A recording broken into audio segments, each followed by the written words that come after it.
সেদিন ব্রাহ্মণবাড়িয়া যাচ্ছি, যে 3-4 দিন আগের ঘটনা। আমার পিছনের সিটে এক ইয়াং ছেলে বসছিল। উঠে পরে যখন নামতেছি তাড়াতাড়ি 2টা কলম নিয়ে আসছে। আমার আবার একটা কলম দরকার ছিল, কিছু একটু লিখবো, বক্তব্যের নোট করব, কলম পাচ্ছিলাম না পকেটে। তো সেই কলম ধরাতে আমি খুশি হয়ে গেছি। আমি চিন্তা করলাম, আরে আমি কি আল্লাহর ওলি হয়ে গেলাম নি কোনো, যে কলম দরকার, এটা কলম ধরে বসে আছে সামনে। তখন সন্ধ্যা হলো 2টা ধরছে কে আবার, পরে দিয়ে আবার পুরান কলম সে ধরছে। আমি বললাম, কিরে বাবা? আমি বলছি, আমার গিফট করতেছে মনে হয়, আমার কলম দরকার এই টাইমে, আমার কেরামত যায় এগুলো কিনা।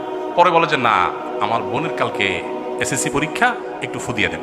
তো আমি বললাম, পরীক্ষা ভালো ফলাফলের জন্য ভালো করে পড়ালেখা করতে হবে, আল্লাহর কাছে দোয়া করতে হবে, সাহায্য চাইতে হবে। আমি দোয়া করে দিলাম, আল্লাহ তোমার বোনের ভালো ফলাফল দেখ, তাকে শরিয়া সম্মত চলা তৌফিক দান করো, দোয়া করে দিলাম। যাও। না হুজুর, একটু কলমটা ফুদিয়ে দেন। আমি, কলম ফুদিলে কি লাভ হবে?